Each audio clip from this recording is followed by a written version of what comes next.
Good morning बच्चों। आज मैं प्रोबेबिलिटी का जो पार्ट 2 है ना, वो शुरू कर रहा हूँ। इससे पहले आप पार्ट 1 में मैं आपको बता चुका था। नॉर्मली मैंने प्रोबेबिलिटी का इंट्रोडक्शन दिया था आपको, प्रायिकता होती क्या है ना, कैसे इसको निकालते हैं, इसका फॉर्मूला क्या होता है ना। तो मैंने फर्स्ट पोर्शन में जो बताया एक बार फिर बता रहा हूँ। प्रोबेबिलिटी को अपन PE से लिखते हैं। ई का मतलब इवेंट बताया था मैंने आपको। फॉर्मूला क्या होता है इसका, favourable outcomes upon total result, या टोटल आउटकम्स भी अपन बोल सकते हैं, अनुकूल स्थिति बटा कुल परिणाम। और क्या बताया था मैंने, ई नॉट के बारे में बताया था, मतलब कोई इवेंट नहीं आएगा तो क्या करेंगे, है ना, कोई घटना घटित नहीं होगी तो क्या होगा। तो PE बार बताया था, PE बार होता है ई नॉट, है ना।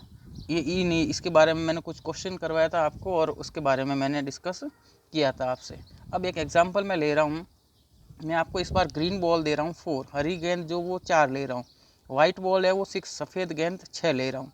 Find the probability of a green ball और दूसरा नॉट ग्रीन बॉल।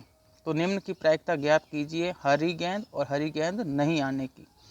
तो PG मतलब ग्रीन का इवेंट हो रहा है ना यहाँ पे, ग्रीन बॉल, हरी गेंद निकालनी, तो मैंने इसको P और ब्रैकेट में G लिख दिया।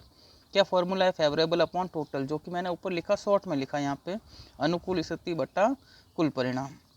तो फेवरेबल कितना हो गया ग्रीन के लिए, ग्रीन के लिए फेवरेबल हो गया 4, तो ये हो जाएगा 4।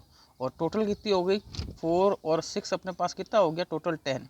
जब इसको कट करेंगे 2 से अपन तो क्या हो जाएगा, 2/5 हो जाएगा, है ना।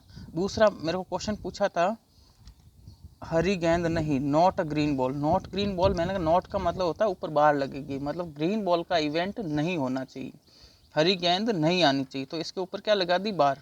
इसका भी वही फॉर्मूला, फेवरेबल अपॉन टोटल, अनुकूल स्थिति बटा कुल परिणाम। कितना हो गया, 6/10, काटेंगे इसको तो 3/5 हो जाएगा। अब आपने यहाँ पे क्या देखा, इसकी जो प्रोबेबिलिटी हो रही वो हो रही है 2/5, है ना, और इसकी जो प्रोबेबिलिटी हो रही है 3/5। ये होने की है, ये नहीं होने की है ना, ये PE की है और ये PE नॉट की है। जब मैंने यहाँ दोनों प्रोबेबिलिटी प्लस किया 2/5 और 3/5 को, तो इसका जो LCM है वो कितना आ गया, 5, और ऊपर वाले नंबर सेम रह जाएंगे, 2 + 3, तो ये हो जाएगा 5/5। 2 और 3 कितने होते हैं, 5/5, कितना बच गया, 1। तो यहाँ से एक मैं कंक्लूजन निकालता हूँ, फाइंड करता हूँ क्या, तो मैं कह सकता हूँ जैसे PG और PG बार, यहाँ जब मैंने इन दोनों को प्लस किया तो मेरे को आंसर 1 मिला।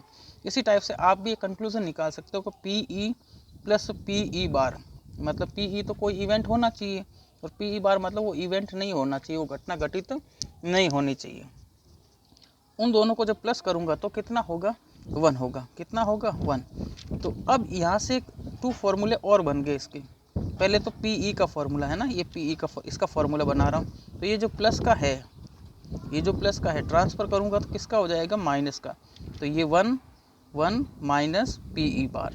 इसी टाइप से आपको PE बार का फॉर्मूला बनाना है, तो क्या हो जाएगा, इस बार इस PE बार का फॉर्मूला बनाना, तो ये प्लस का जब ट्रांसफ़र होगा तो किसका हो जाएगा, माइनस का।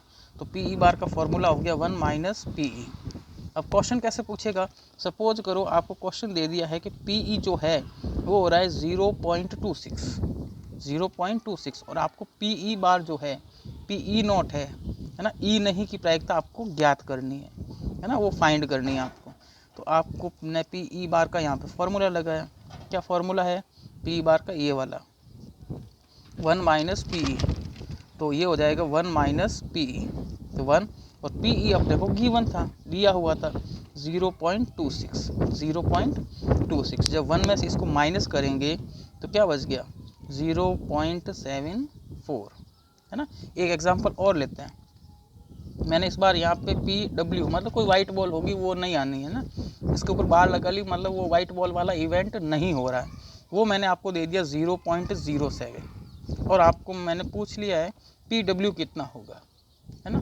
यदि PW इवेंट होता तो वो कितना होगा, तो PW का फॉर्मूला इसी टाइप से, ये वाला है ना, PE का फॉर्मूला था ना, वो = 1 माइनस PE बार, तो इसी टाइप से PW का फॉर्मूला बन जाएगा 1 माइनस PW के ऊपर क्या लग गई, बार, तो 1 माइनस 0.07, क्या आंसर बच जाएगा, 0.93, है ना। तो ये प्रोबेबिलिटी का ई नॉट वाला पोर्शन आपके मैंने कंप्लीट करवाया है। मैं एक एग्जांपल और ले रहा हूँ यहाँ पे आपके। इस बार मैंने रेड बॉल जो है वो कितनी दी है, सॉरी रेड पेन दिए, इस बार लाल पेन जो है वो 7 दिए हैं। ब्लैक है जो काले पेन है वो मैंने कितने दिए, 8 दिए हैं। और ब्लू पेन नीले पेन जो है मैंने 3 दिए। क्वेश्चन क्या पूछा है मैंने, आपको प्रोबेबिलिटी फाइंड करनी ब्लैक पेन की मतलब काले पेन की, और नॉट रेड पेन लाल पेन नहीं आने की। तो सबसे पहले अपन देखते हैं टोटल पेन कितने हो रहे हैं। तो टोटल पेन हो रहे हैं 7 + 8 + 3 कितना हो जाएगा, 7 और 8 15 और 3 18 हो गया। अब सब फर्स्ट क्वेश्चन जो था उसका आंसर दे रहे अपन पी और यहाँ ब्लैक मतलब काला पेन, तो वही फेवरेबल अपॉन टोटल फॉर्मूला आपको पता है, अनुकूल स्थिति बट्टा कुल परिणाम। तो ब्लैक के लिए फेवरेबल कितना हो गया, ब्लैक कितने यहाँ पे ब्लैक हो रहे थे 8 और टोटल कितने हो रहे हैं 18, तो 8/18 इसको कट करेंगे तो कितना बच जाएगा 4/9। अब यहाँ मैंने दूसरा दिया था नॉट रेड पेन लाल पेन नहीं, और नॉट का मतलब मैंने कहा उसके ऊपर बार लगाते हैं, तो पी और मैंने आर के ऊपर क्या लगा दी, बार लगा दी। तो वही फेवरेबल अपॉन टोटल कुल अनुकूल स्थिति बट्टा कुल परिणाम। अब वो मैं पहले ही बात कर चुका था फर्स्ट जो लेक्चर हुआ था मेरा पार्ट फर्स्ट में, इस बार रेड बॉल नहीं आनी चाहिए। बैग है, बैग में से बॉल निकालनी है, रैंडमली एक बॉल अपने को चूज़ करनी है ना, बिना कोई ताका झाकी के या बिना कोई पक्षपात के। तो 100% श्योर है कि 3 टाइप की बॉल थी बैग में, रेड ब्लैक और ब्लू, लाल काली और सॉरी यहाँ पेन की बात हो रही है, लाल पेन ब्लैक पेन और नीले पेन की। अब ये 3 टाइप के पेन हैं उसमें, इस बार रेड नोट है ना, लाल पेन नहीं आना चाहिए। तो 100% बॉल तो निकालेंगे, बॉल तो आएगी, सॉरी पेन तो आएगा ही, पेन तो निकलेगा, लेकिन वो कैसा पेन नहीं होना चाहिए, रेड नहीं होना चाहिए। 100% या तो वो ब्लैक पेन आएगा अपने पास या फिर ब्लू पेन आएगा, है ना, या तो काला पेन निकलेगा या नीला पेन निकलेगा। यही इसके लिए क्या हो गई, फेवरेबल हो गई, अनुकूल स्थितियाँ हो गई, मतलब रेड पेन नहीं आना चाहिए। तो रेड नहीं आएगा तो कैसा आएगा, या तो ब्लैक आएगा या फिर ब्लू आएगा। तो ब्लैक और ब्लू कितने हो रहे हैं 8 और 3, तो इसके लिए फेवरेबल हो गया 3 + 8 कितने हो गए 11, और टोटल तो अपने को पता है कितने थे 18, तो 11/18 है। ये नॉर्मली आपके जो प्रोबेबिलिटी का है वो इंट्रोडक्शन हुआ। अब आपके क्वेश्चन की बारी आती है कि बोर्ड में किस टाइप के क्वेश्चन बनते हैं, कैसे कैसे क्वेश्चन आपको पूछे जाते हैं। तो जो फर्स्ट टॉपिक वो ले रहा हूँ वो है बेसिस ऑन नंबर, है ना, संख्याओं पर आधारित है ना। तो आपको पहले तो संख्याओं के बारे में पता होना चाहिए, कौन कौन सी संख्या होती है ना, नंबर कितने टाइप के होते हैं। फर्स्ट मैं ले रहा हूँ इवन नंबर, सम संख्या, सबको पता है यदि किसी नंबर की जो लास्ट डिजिट है ना 0 2 4 6 और 8 है ना, आपको ये चीज़ दिख जाए किसी नंबर के लास्ट में तो हमेशा इवन नंबर होगा, है ना। किसी संख्या का अंतिम अंक है वो 0 2 4 6 या 8 होगा तो वो कैसी संख्या होगी, सम संख्या। फिर ले रहा हूँ मैं ऑड नंबर, मतलब विषम संख्या, सबको पता है विषम संख्या क्या होती है, 1 3 5 7 9, है ना। एक बार तो मैं वापस रिवाइज कर रहा हूँ आपको ताकि ध्यान में रहे। प्राइम नंबर, अब प्राइम नंबर सबको पता है, और नहीं है तो मैं बता देता हूँ। प्राइम नंबर वे नंबर होते हैं जो सिर्फ खुद से डिविजिबल हो या 1 से डिविजिबल हो, है ना, जिनमें सिर्फ 1 का भाग जाए और खुद का भाग जाए, ऐसे नंबर प्राइम नंबर होते हैं। इसमें 1 को अपन काउंट नहीं करेंगे, ध्यान रखना 1 जो है वो प्राइम नंबर नहीं होता। बच्चों नोट कर लेना इसको कहीं पर, 1 जो प्राइम नंबर नहीं होता, और बच्चे मोस्टली 1 को प्राइम नंबर में काउंट करके आ जाते हैं, इस बात का विशेष ध्यान रखना। 1 जो है वो प्राइम नंबर नहीं होता। तो 1 के बाद कौन सा नंबर होगा 2, तो आप देखो 2 में या तो 2 का डिवाइड होगा या 1 का डिवाइड होगा, इसीलिए प्राइम नंबर है ना। वही प्राइम नंबर होता है जिनमें सिर्फ 1 का डिवाइड हो और खुद का भाग जाए, है ना। 3 भी ऐसा ही नंबर है, 3 में 3 का डिवाइड होगा और 1 का डिवाइड होगा, इसलिए प्राइम नंबर है। इसके बाद 4 जो है वो देखो 2 से भी डिवाइड हो रहा है, 1 से भी हो रहा है, 4 से भी हो रहा है, 3 नंबर से डिवाइड हो रहा है। सिर्फ जो 2 नंबर से डिवाइड होंगे या तो खुद से या 1 से, वही प्राइम नंबर होंगे। तो मैंने 4 को यहाँ लिखा नहीं, देखो। फिर 5 7 11 13 17 19 23 29 31 37, इस टाइप से ये चलते रहेंगे आपके, है ना। और कौन कौन से इसके आगे की बात करूँ तो 41 50 वाली लाइन में 43 और 47, तो 50 तक टोटल ये इतने नंबर होते हैं, 50 नंबर होते हैं 50 तक।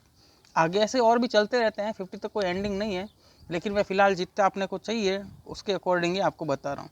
उसके बाद परफेक्ट स्क्वायर नंबर, पूर्ण वर्ग संख्या। तो पूर्ण वर्ग संख्या कौन सी होती है, परफेक्ट स्क्वायर नंबर, जो किसी नंबर का स्क्वायर हो। जैसे 1 का स्क्वायर क्या होता है 1, 2 का स्क्वायर क्या होता है 4, 3 का स्क्वायर क्या होता है 9, 4 का 16, 5 का 25, 6 का 36। तो जो किसी नंबर का स्क्वायर होगा वो परफेक्ट स्क्वायर नंबर होते हैं। तो मैंने आपको बता दिया यहाँ पे ये सारे नंबर लिख के, है ना। अब अपन थोड़ी सी एक दो इवेंट के बारे में बात कर लेते हैं। मैं बार बार बोले जा रहा हूँ इवेंट इवेंट इवेंट।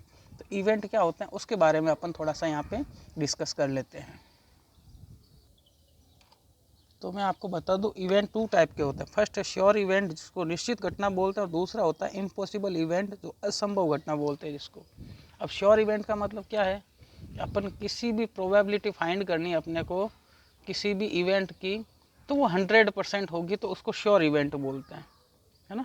और इम्पॉसिबल ऐसा इवेंट जिसकी प्रोबेबिलिटी अपन फाइंड नहीं कर सकते, या जिसको अपन यूँ कहें वो इवेंट होगा ही नहीं, है ना। असंभव घटना मतलब वो घटना संभव नहीं होगी, है ना, जिसको अपन फाइंड नहीं कर सकते उसको बोलते हैं इम्पॉसिबल इवेंट, असंभव घटना। इसको एक एग्जांपल थ्रू के समझता हूँ, है ना, यूँ समझ में नहीं आएगा। जैसे मैंने इस बार कह दिया एक है ना, आपके पास बैग है उसमें रेड बॉल है, सारी कैसी है, रेड बॉल, लाल गेंद है, और कुछ नहीं उस बैग में, और कुछ भी नहीं है उस बैग में, ओनली रेड बॉल है, लाल गेंदे हैं। तो मैं आपको बता दूं यदि उसमें से एक बॉल आपको निकालनी है तो आप बताओ उसमें से कौन सी बॉल निकलेगी, है ना।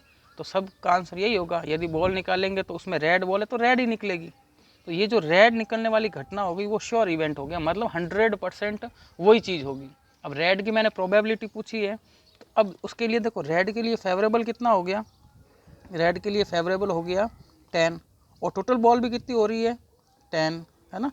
फेवरेबल अपॉन टोटल, तो 10/10 कितना हो जाएगा 1।